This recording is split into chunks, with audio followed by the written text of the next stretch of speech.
Hi, Ben here again with Amtex with the second part of the video from Marine 4047 APO. Let's say the machine was dismantled, was placed in a vehicle, mounted, ready to go to do the first test. Once all the wirings are connected, again, I'm going to go over them with you. It would be, first of all, as far as your hoses, there was a dripper valve hose that we connected. You're going to go ahead and connect your APO wiring, of course, with your high water shutdown, which in this case, if you don't use your APO and the tank gets full, that way the machine shuts down automatically. Then of course, if you remember, you connect your vacuum, the top union that connects the vacuum filter. Coming around, make sure you connect your APO, hose that that connects to the back of the APO. Now, one of the first things you do always in any oil machine, check your oil level. The engine oil level is pretty much located right here, very simple for you to pull out and check. And of course, one of the areas that occasionally will need oil check, it would be the pump, which is extremely easy to reach from back here and loosen that dipstick, pull it out, and of course touch the tip of it. Check for oil, and then once you have oil in the pump, we're ready to start. Now, before starting it, this is one-time setup you're gonna do, which is setting up her dripper valve. If you notice, there's a yellow handle valve right there, which this valve is located right after the plumbing. In other words, as the water goes through the machine, gets pressurized, gets heated, right before it comes to the operator, we need to take a little bit of it out and put it into the tank by having that valve slightly open. If I raise the tank, you'll be able to see the small amount of water going in. This flow of water will serve two purposes. One, it allows you to operate any kind of tools with low flow, like let's say a small upholstery tools that you want to use to clean furniture. At the same time, one of the major things that dripping does, it kind of forces the water to go through the machine and go away from the pump, because we want our heating system to get hot, but we want to keep our pump system cool. So as the water is coming in, the fragile part of any kind of truck one, it is the head of the pump, which contains a lot of seals, O-rings, and what have you. At the same time, connected to a pressure regulator in the front, which of course contains more seals. By having a dripper valve going into the tank, you're getting the water to always slowly pass through the pump and go away. That way you're pushing the heat towards the tool, rather than for the heat to back up into the pump and kind of damaging it. Now, as far as operating it, let's say we have checked all our wiring, everything all set up and ready to go. Every job, it is wise for you to use our jumper hose to bleed the system free of air. How? Very simple. Any of these ports, they're combined together out of one line. So in either one, once you go ahead and have this valve fully open and connected to the front, any of these QDs here, you should get the flow of water coming out. This water, as the water comes out and there is no air has been spit out, that means the whole entire system is saturated, ready to go to start.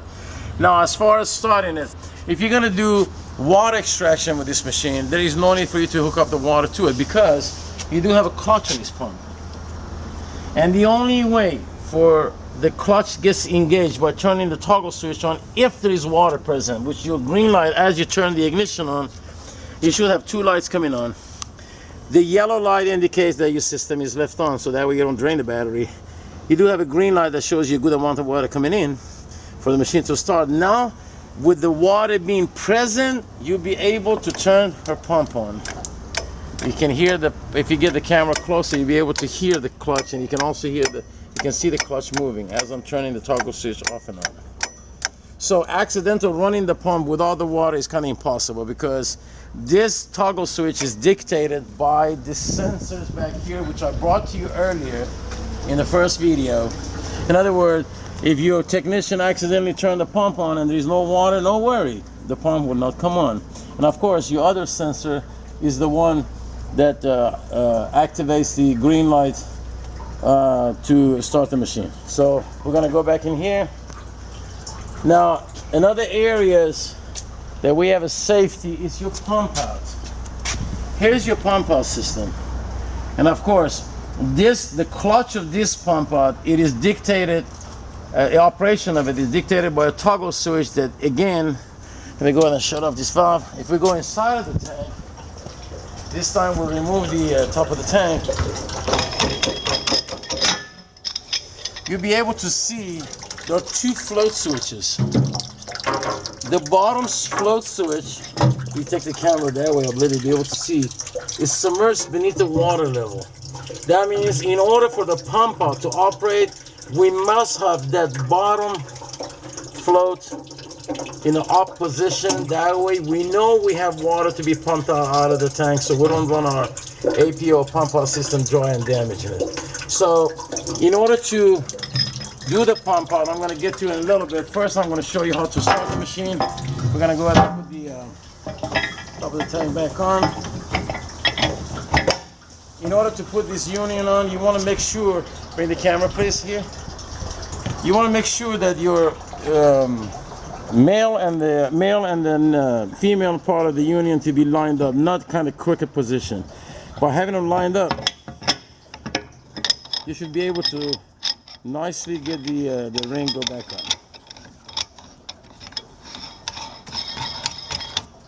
There is no need for them to be super tight, just snug, because the suction pulls them together. We're gonna go to the front. We're gonna run the machine. We're gonna start the machine, show you how to run it. Of course, if we're gonna be doing some type of cleaning, make sure you do have diesel in the container. There is kind of dark area. It shows about almost maybe about a gallon of diesel that we're putting to show you the performance of this machine. We're gonna come here. Of course, we do have gasoline on a standby to feed our engine. Now again, if you're gonna be doing water extraction with this machine, there is no need to connect the water to it, because the pump can remain off. And also your pump out, in order for the pump out to operate, water must be present into the tank. So operator error of turning the pump out on and damaging it is impossible. But you must use an inline, some type of inline filter, filtering all kind of trash or debris that might be flowing into the tank. And of course, from the bottom of the tank, flowing and plugging and clogging the your pump out and causing seal damage. So always make sure, if you're purchasing one of these, we do give away one of these filters for free. That way you'll be able to have a high performance machine for years to come. Now we're gonna go ahead and start the machine, show you how to start it. One of the procedures again to start, like I said, you always drain the system free of air by connecting your jumper hose and turn the water on. If there is no air coughing out, we're ready to go. We can either have it on or disconnect it or have the valve shut off. To start the system, you must have everything off. Ignition is off, pump is off, APO is off, thermostat is minimum or off, burner is off, and of course, dump valve to the right side is off, so that way you don't lose vacuum. To start the system, we're just gonna do a dry start. In other words, we're not gonna mess with the pump right now or APO. We're just gonna show you how to start it. You do have your two levers on the top. You do have your choke on the right, which of course, if you look at the emblem, pulling it all the way to the right is closed. And of course, moving it to the left is gonna open the choke, which allows the machine to start. At the same time, you do have your throttle handle right here. You do have throttle, which is slow. And of course, as you move it to the left, the RPM is gonna increase. Now, for any type of operation with any of our Marines or any Dragon, your speed must be 2,800 and up. One of the best speed range that I recommend as a builder of this machine, anywhere from 2,800 to 3,100 RPM. Not anything faster than that, you're really you're just basically spending or wasting more gas. You're creating a bunch of horsepower that are not needed. So your speed should be anywhere from 2,800 to 3,100. It all depends on the distance you're gonna go. Of course, shorter distance, go with a lower RPM. If you're gonna go further distance, as far as your hose run, go faster. But joining any kind of system on this machine must be in a high speed. Why? If you happen to turn the machine on and at a lower speed to start turning the burner on, because the generator is not spinning fast enough, it might not create enough ampage for the burner to start. That's how you will experience deposit of soot or smoke coming out the top duct. So whatever we're gonna do with this machine, first we're gonna increase the RPM, then we're gonna go ahead and set it up for any type of cleaning or water extraction. Right now I'm gonna show you how to start it. To start it is very simple. Of course, after we have checked our oil level in the engine and the pump, we're ready to go. First thing you do, you put your throttle all the way to minimum. You move the choke all the way to the right, that means close. With any of your hand, right hand or left hand on the ignition and the other hand holding to the choke. As you're cranking, open the choke. We're gonna try it one more time. Again, close the choke as you crank open. Right now at lower speed, we're getting about 1100, 11 to 1200, 1230, which is basically recommended by Kohler engines. You always allow the machine to run it slow to kind of warm up, because she's just waking up. You don't want to just rip the engine to a higher speed, because you want to allow the machine to start lubricating itself before you start taking the machine to a higher speed. Now, what I'm about to do for you, I'm about to show you how to do a temperature setting, turn the pump on. We're going to get some water coming out of the system, show her heat production, and after that, we're going to show you the procedure, how to do the pump part of this. And of course, at the end, we're going to do the shut off procedure. Again, first thing you do, you increase the RPM. Gently move the throttle to the left by having a support here, and look at your tachometer.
After checking the oil level, I went ahead and increased the RPM first, because I want my machine to be in a high performance mode as far as my generators, enough power to turn my pressure pump on. But if you notice, I started from the RPM. I went ahead and increased my RPM to the desired setting on 2900, whatever it was. From there, you're gonna walk down and start turning the pump on, which your pump clutch stays on.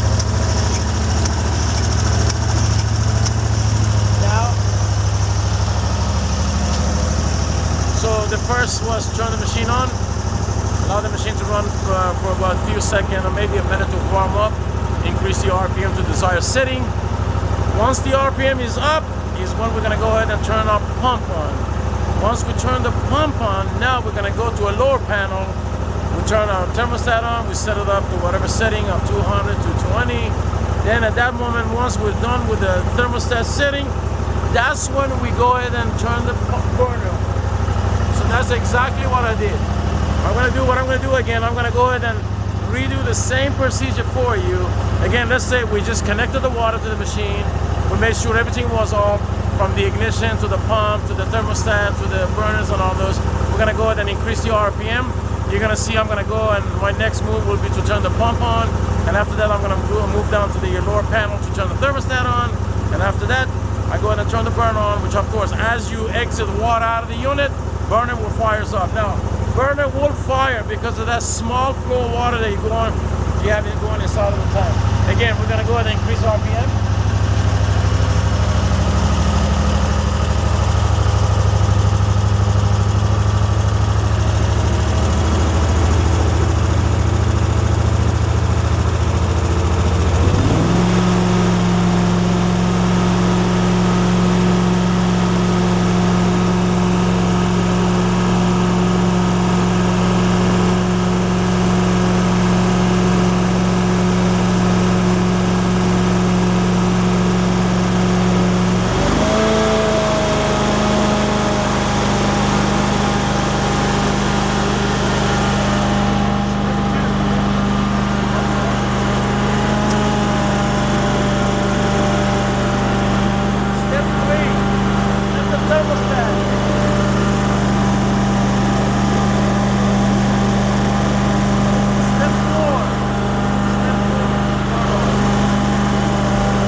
Everything in reverse.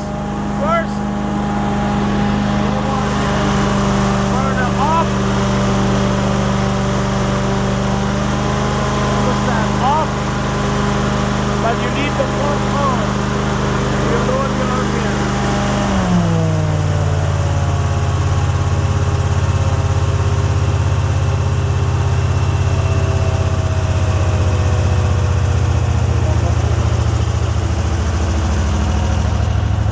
So as you see, it's a very simple procedure. Everything is done in order. I went ahead, again, I'm repeating the same sentence over and over again, so that way you kind of limit the amount of time you're going to use to watch the video. Everything was off as far as the ignition switch, toggle switch on the pump, and my thermostat, my burner, my dump valve. Then I went ahead and started the machine, run the machine for low RPM for about a minute or so to warm up, increase the RPM. The second part of the operation was to turn the pressure pump on. That way we do have water going through the machine pressurized to do carpet at 600 or 500, to do tall and guard at 1000 or 1100. Once the pump is on, that's when you set your thermostat on 200, 220, whatever you like. Then at that moment you go ahead and turn the burner on. Now as far as shutting down, I went ahead and did the same procedure reverse. I went ahead and started from the burner. I turned the burner off. I put my thermostat just to a lower setting, but I do leave my pump on because I want to evacuate this is the end of the job. I want to evacuate all the hot water out of the system. Now you do allow the machine to run about a good couple of minutes. You don't need to stand there and wait for the machine to cool off, because there's two areas in the machine you're going to cool. One is the water, this is the heating system. The second part, which is very important to prevent any kind of backfiring, and to allow the exhaust manifold to cool off.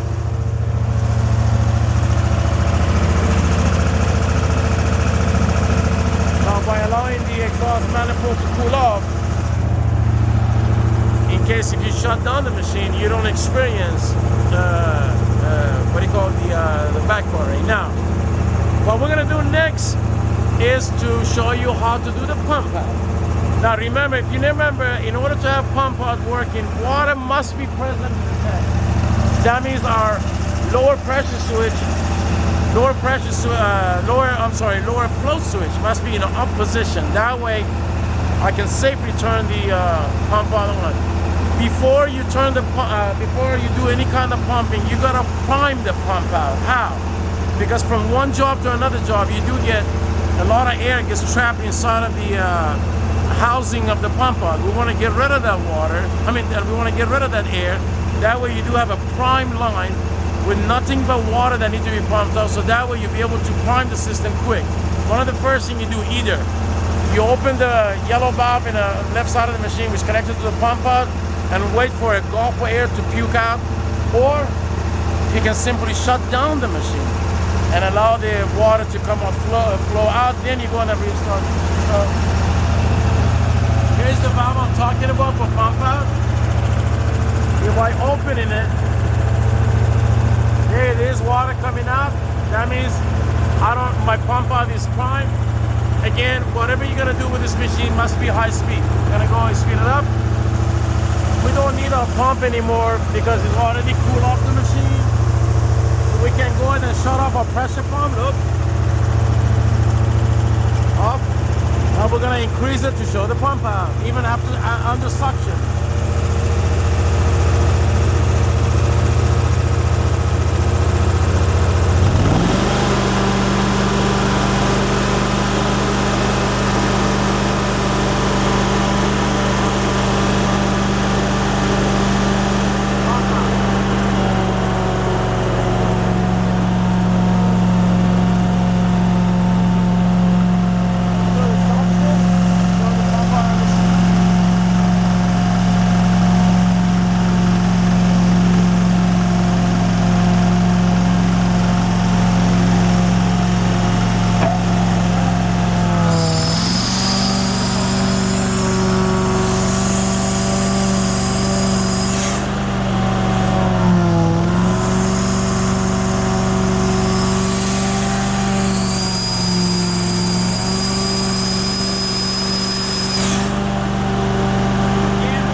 Jumper hose anymore, we'll disconnect, put it away.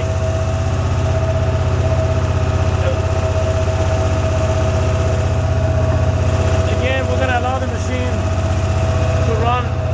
Let's say you've done a half an hour to 2 hours operation, your exhaust manifolds are still hot.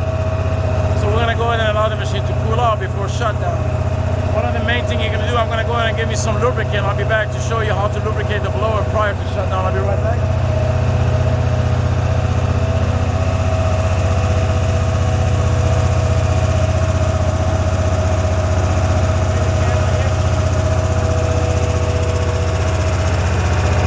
Lubrication valve here.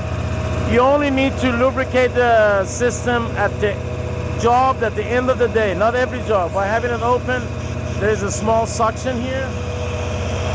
You give it 5 seconds of WD-40 or any kind of lubricant and you're done. We shut our valve. Go to the front.